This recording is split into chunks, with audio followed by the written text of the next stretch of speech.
So, very good evening, ladies and gentlemen. I'm gonna just introduce myself very quickly and briefly. This is my first time at a spoken word event, so this is all very exciting for me, and it's super cool to be here. I got in touch with Kevin, I would say about a week ago. He needed somebody to play a stringed instrument while he's doing one of his spoken word pieces. And I was free, so I'm here. And I want to say that one thing that Kevin and I have in common is that we're both actually from South Korea originally. But Kevin grew up in the Netherlands and I actually grew up in Germany for most of my life. So both of us, I would say, we have a little connection to South Korea. And besides that, I'm a freelancer violinist and I'm 26 years old. And my name is Daniel Lee. So yeah, thank you very much. And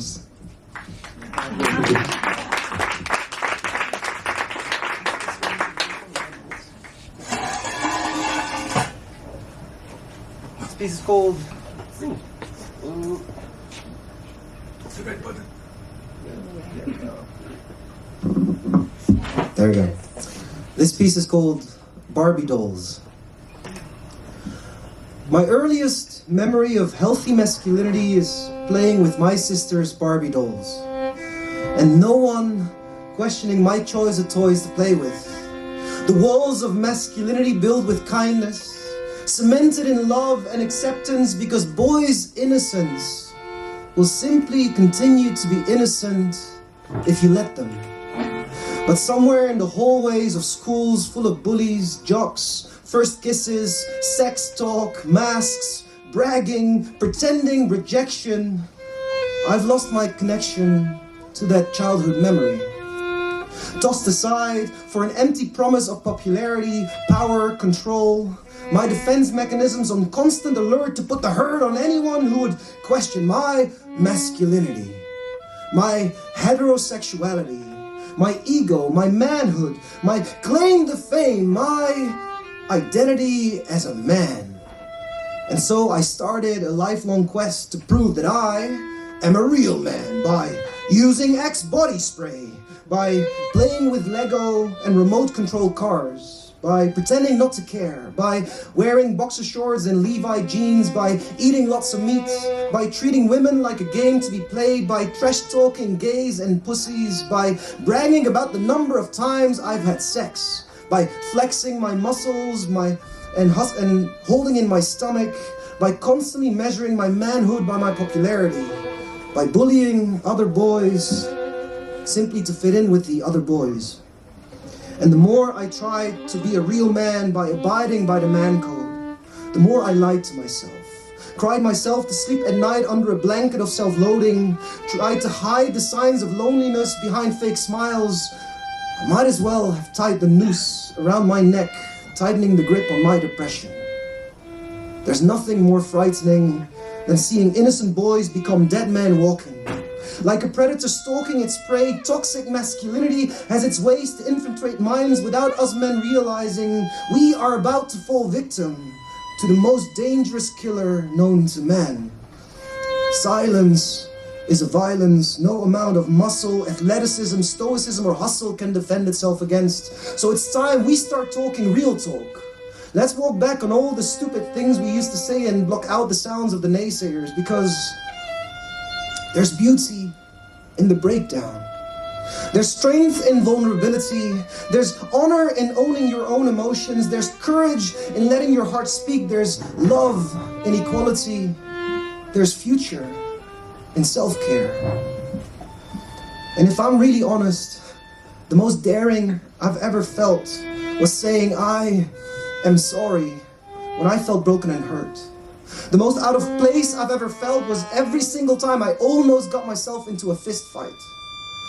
The most afraid I've ever felt was the day I discovered my mom has diabetes and I didn't know how long she'll still has to live. The most powerful I've ever felt was every time I confronted my fears and let tears run down my face. The weakest I've ever felt was all the times I was shouting at loved ones for no other reason than to hurt them. The most forgiving I've ever felt was the day I decided I did not need plastic surgery. The most revengeful I've ever felt was every single time I knew I was wrong but did not apologize and instead doubled down on all the lies I told myself. The loneliest I've ever felt was pretending to be alright in the midst of my depression, believing no one would understand. The most loving I've ever felt was when my girlfriend and I broke up, not because of an absence of love, rather an abundance. You see, she wanted to have kids, and I, at the time, didn't. And neither of us wanted to stand in the way of each other's happiness, so the day we realized our predicament, we decided to go our separate ways.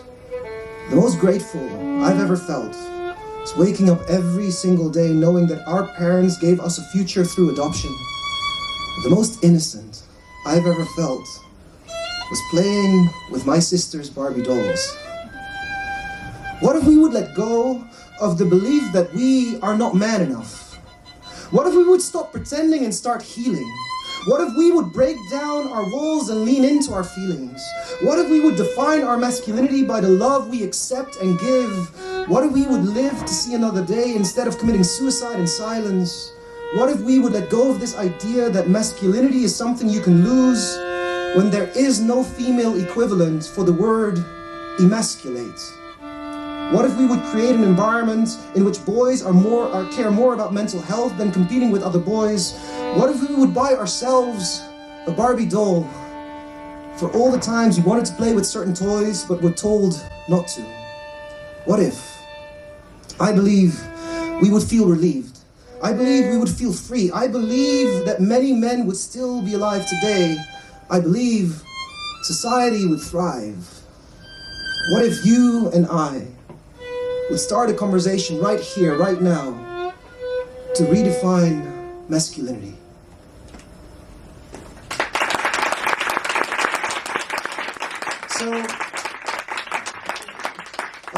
So yeah, I write about a lot of things. I write about the stuff that we love talking about, like depression, suicide, toxic masculinity, rape culture, sexual violence, white supremacy, racism, usual day-to-day stuff. Now, one of the reasons that I think it's important to have that conversation about masculinity today is depression and is suicide. Male suicide ratios globally are significantly higher than female suicide ratios. And it's, the silence around it is causing men to die. So the next two pieces, we'll say a trigger warning in advance. The next piece is about depression and suicide. If that triggers you, self-care is the most important thing. So if you need to leave the room and have a moment for yourself, please do so. I will not feel offended. There's so much light this way, I can't even see if anyone would stand up anyways. But just so you know, self-care is important. Because this piece, for some of you, may hit close to home. It's called 10 Responses to the Phrase, Suicide is Selfish. 1.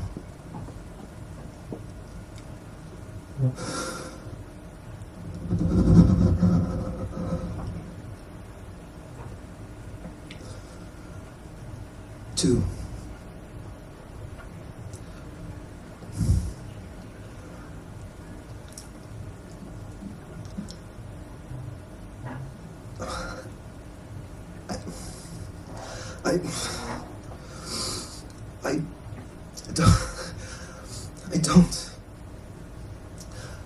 I don't think I can do this. 3. You say that suicide is selfish, but how would you possibly know? Have you ever tried to take your life, put a knife to your wrists, ready to pull the trigger, eyes full of nothingness, staring at the abyss? Do you even know what goes through your mind leading up to this moment? All the days, weeks, months, years, feeding yourself with poisonous beliefs that ending it is the only reasonable solution. You say that suicide is selfish, but how would you possibly know? 4. Did you know that the male to female suicide ratio is 3 to 1? And that is 4 too many, but what do you care anyway? A silent epidemic slowly invading the minds of men. An unwanted presence persuading them that suicide is the answer. Depression is more than just a mood swing. You don't sing your way out of this perpetual blues. You can't man your way out of a depression. And the more we teach our society that boys don't cry and feelings are for pussies and man up and don't be so fucking gay, the more we close the door to a conversation that may save a life. We need to stop lying to ourselves that silencing is the solution to surviving. I am not afraid of dying. I'm afraid of living. 5. Silence is a form of violence too. All the times I didn't say a thing because I didn't want to make a scene. All the times I didn't report the assault as no judge will issue a warrant for keeping your own heart hostage. No handcuffs can prevent self-inflicted pain from happening, but there were times I wished the police would arrest my mind so it would stop hijacking my life. I want to cry and pour my heart out. Be loud in my vulnerability and gentle in my masculinity. I want to make love to my heart and start ripping apart all the walls that I've built around it and not feel guilty for feeling this way when I live a life of privilege. And how many men are out there right now who, just like me, feel the constant pressure to be someone they're not while keeping their mouth shut? Silence is a form of violence too. 6. Don't you fucking dare say that. Are you even aware of the razor cuts on my wrists and thighs, screaming silent cries at night when no one listens? Crime story carved into my skin like braille, and with the villain prevailing. Are you willing to read my body telling a story that doesn't end well? Because if you're not willing to understand my pain, then don't claim that I am selfish. 7. Do you really think that I didn't think this through? I have thought about this more than I wish I had. This isn't just the latest fad or a hipster thing to do. I would love to exchange all the times I put a knife to my wrist, kissed the long night goodbye, felt the sharp edge of the blade press against my skin for a mind you can trust. I am constantly questioning myself, and like the word self-ish, I am sort of myself, but not quite. Still fighting a lifetime of imperfections, believing that I was the only one. 8. I know you will hate me for saying this, but it's your judgment and indifference that feeds my suicidal tendencies, a tidal wave of rejection crashing down on walls of therapy and antidepressants. How can one possibly stand a chance against the cruelty of human nature? 9. I don't expect you to understand how I feel or what led to this. So I invite you to walk in my dreams instead and see for yourself that my dreams have become the birthplace of horror stories so frightening. I wish I could amputate my own imagination. I want you to screen my body like a crime scene full of hidden clues that would leave even Sherlock Holmes astounded. I offer you a heart transplant so you can descend into the depths of my feelings and experience the battleground of every war I have fought with myself and the scar tissue reminding me of every battle ahead of me. I don't expect you to understand how I feel or what led to this, but I hope one day you will. So until then, I only have one thing left to say. 10.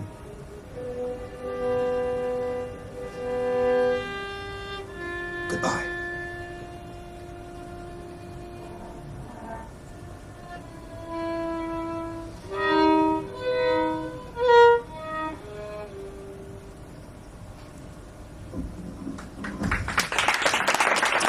So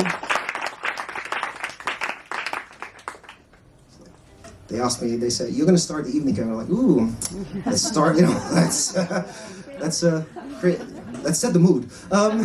Now, some of this stuff is heavy, and it is heavy, and I think it's supposed to be heavy, and I think we need to learn to sit with that. We need to learn to have these conversations. They're not easy conversations, but they're necessary conversations. And the next piece is also a difficult piece, so again, that trigger warning, self-care is important. It's about sexual violence. And the reason why I think we as a society have to talk about masculinity is that by far the majority of all the perpetrators of sexual violence, the far majority, regardless of who the victims are men. And toxic masculinity is a real thing, and language is powerful. And I think you'll see that tonight, that language is incredibly powerful. Language shapes our reality. Language can be liberating. Language can also be oppressive. And language plays a role in perpetuating sexual violence. And I wrote a piece about that, and that's called A Grammar Lesson in Sexual Violence. Punctuation mark. A noun. Definition: a mark such as a full stop, comma, or question mark used in writing to separate sentences from their elements and to clarify meaning. An apostrophe is also a punctuation mark, and it only takes an apostrophe and some distance to separate manslaughter from men's laughter. It doesn't take much more than an apostrophe for women to become the punchline to a joke that isn't funny, a punctuation mark to separate women from their humanity and turn them into objects for the male gaze. Because let's face it, the most dangerous place for women to be is their own house. You see, domestic violence is the most common killer of women around the world. Last year alone, 87,000 women were murdered, of which 50,000 were killed by partners or family members, which means that globally, every 10 minutes, a woman is killed by someone she knows. Which is to say that by the end of this poem, somewhere in the world, a woman will be scared to death. So don't tell me that grammar doesn't matter when for the better part of our history we have written women out of our histories. Don't tell me it's just an innocent mistake when language shapes our reality, and in our male reality we use punctuation marks to claim our misplaced innocence. Example: what was she wearing? Question mark. She should not have left her drink unguarded.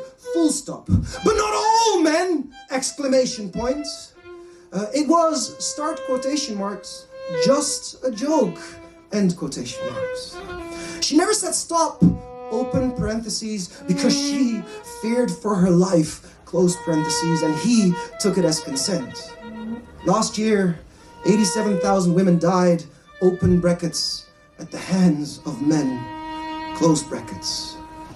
1 minute and 47 seconds into this poem, and somewhere in the world, a woman is feeling very, very uncomfortable. Polysemy, a noun. Definition: the coexistence of multiple meanings for a word or phrase. Like the word rose can mean both a flower as well as the past tense of to rise. Or how, but not all men can mean, oh, there are many good men out there who believe in gender equality. Though what it really means is, there may be many good men out there who believe in gender equality, but I am not one of them. Or how, what was she wearing can mean, I have a genuine curiosity and interest in the fashion choices of said person. Though what it really means is, I prefer to keep alive centuries of sexual violence against women by blaming the victim and refusing to hold the perpetrator accountable. Or how, it was just a joke can mean, what I said was not meant to carry any weight or gravity and intended to create a light-hearted atmosphere. Though what it really means is, my feelings of comfort are more important than your feelings of discomfort, and infinitely more important than dismantling the patriarchy that my joke represents. Or how the verb to get can mean understand, as in, you still don't get it, do you, man? As well as become, as in, you got fucking scared of #MeToo, don't you, man? And obtain, as in, one day you will get the bill and pay the price for your misogyny, man. 3 minutes and 25 seconds into this poem, and somewhere in the world, a woman is fighting for her life. Active voice, a noun. Definition: a form of a verb in which the subject is typically the person performing the action. Example: she loved him, as opposed to he was loved. Or he became president despite his overt sexism, racism, misogyny, and white supremacy. Or the rapist enjoyed a lenient sentence so his future would not be affected while the victim's future was conveniently ignored. Or he accepted the Supreme Court nomination despite his morally despicable history. Isn't it interesting how the Active voice is used to claim what the patriarchy is not entitled to. Hold on, that doesn't sound quite right. Let me correct that. Isn't it interesting how we men use the active voice to assert our male dominance and claim what is not ours, but as soon as we are held accountable for our actions, we use the passive voice to escape our responsibility.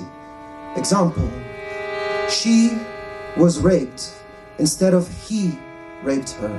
Or the drink was spiked instead of he spiked the drink. Or she was drunk instead of he took advantage of her. Or last year, 87,000 women were murdered instead of last year, 87,000 men murdered 87,000 women. 4 minutes and 42 seconds into this poem, and somewhere in the world, a man is about to ellipsis, dot, dot, dot. Because we all know how this story will end. Exclamation point.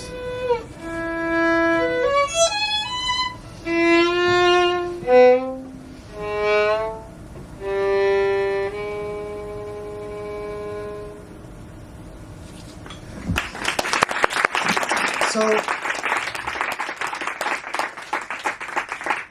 finish with a slightly different piece, one more piece. One of the solutions, I believe, to a lot of this toxic masculinity, or creating a healthier masculinity, solutions to depression, suicide, solutions to talking about sexual violence, is to actually have a conversation about it. Conversation that we're not used to having. But and I believe, you know, social media isn't always helpful. Like, I don't have a smartphone. I'm one of those rare people. You know, you always think Asians and technology, they go hand in hand, but I'm one of those weird ones who has this old Nokia.